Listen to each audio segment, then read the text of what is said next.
Mianatra eo a-tongotry Jesosy isan'andro.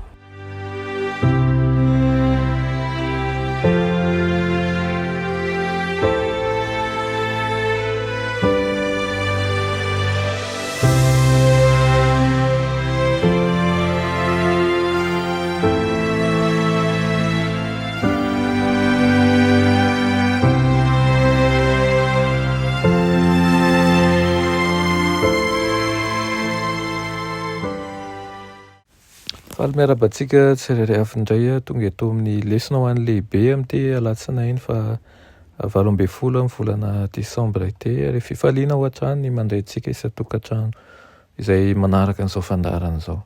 Lohandirantsika ny amin'ny lesona an'io dia hivavakintsika. Ry rainay tsara ny azan-danitra mbola misaotra anao izay fa mbola nomena izao fotoana izao indray fa nay mandinika ny teninao. Misaotra anao ihany koa izay manaiky hitoetra eo amin'ny tontolo rehetra misy anay ary misaotra amin'ny fanainao masina izay mitaona anay hianatra ny teninao. Eto izay vonika indray ianao, metezainao eto amin'ny ilanay ary anazava izany araka ny sitraponao. Aminaran'i Jesosy, amen. Teny lesona antsika androany dia manao hoe ao an-dapan'ny hafa firenena. Ao an-dapan'ny hafa firenena.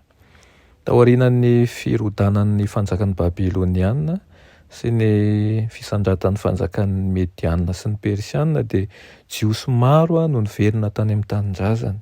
Tsy ny rehetra nefa no niverina, nijanona teo amin'izay nonenana hatramin'ny taranaka teo alohany ihany na mihoatra aza ny sasany tamin'izy ireo.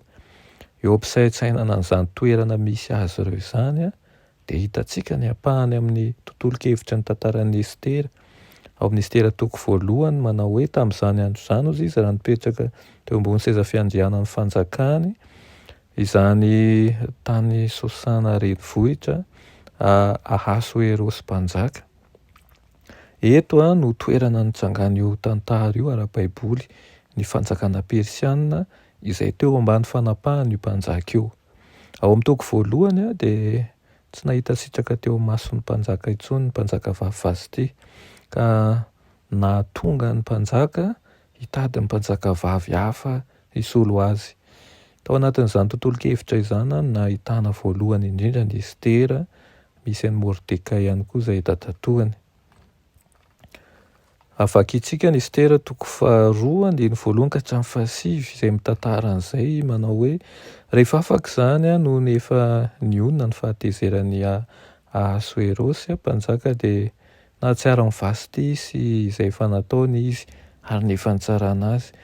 Ka dia hoy ireo zatovin'ny mpanjaka izay nanompo azy, aoka ny mpanjaka hitadiavana zazavavy virjiny tsara tarehy ary aoka ny mpanjaka hanendry olona any amin'ny isan'ny tokony eran'ny fanjakany rehetra dia aoka voron'ireo ny zazavavy virjiny tsara tarehy rehetra ho ato Sosana renivohitra ao an-tranon'ny behivavy amin'ny Fenegay tsinjona lain'ny mpanjaka mpifeny vehivavy ary aoka omena zavatra fidiovana izy koa izay zazavavy sitraky ny mpanjaka no aoka hanjaka hisolo amin'ny vasty ozy izy.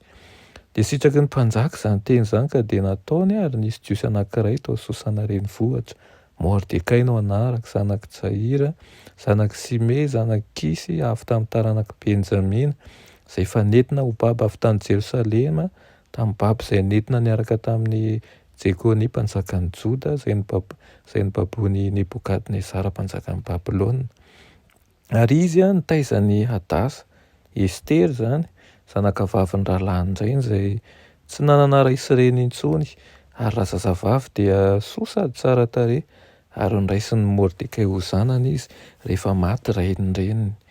Koa noho ny reny teny mpanjaka sy ny lalàny ka voavory tany Sosana renivohitra ny zanany zazavavy maro ho amin'ny Fenegay dia mba nentina ao anatrano mpanjaka koa Estera ho amin'ny Fenegay mpifeny ny vehivavy. Ary nafaly azy raha zazavavy ka nahita fititeo masiny dia nomeny faingana andrava zazavavy ny zavatra fidiovana sy ny anjara anina ary ny ankizy vavy 7 izay voafantina omena azy avy tao an-tranon'ny mpanjaka. Ary nafindra no amin'ny fitoerana tsara indrindra ao amin'ny tranon'ny vehivavy izy sy ny ankizy vaviny.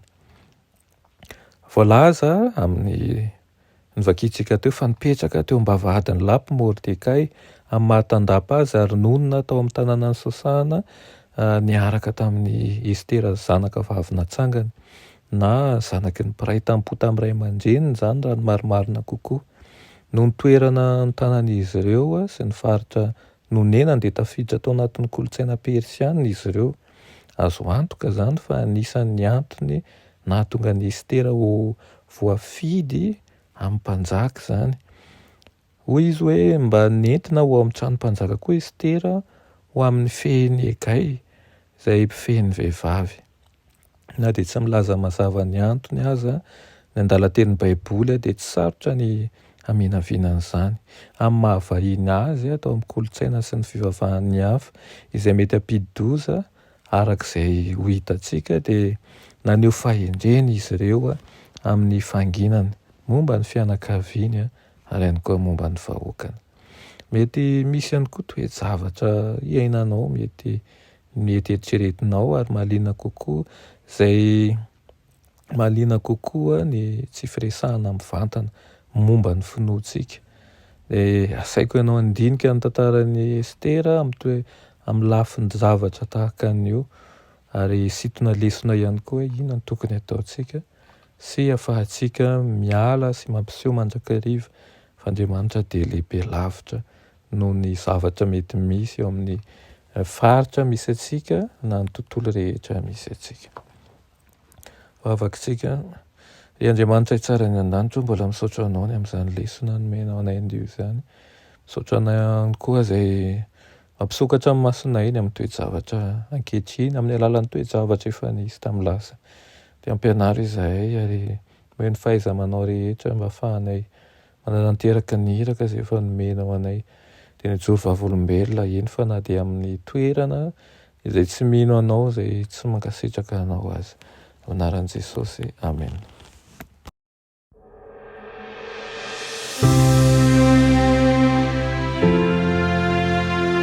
Mianatra eo an-tongotry Jesosy isan'andro.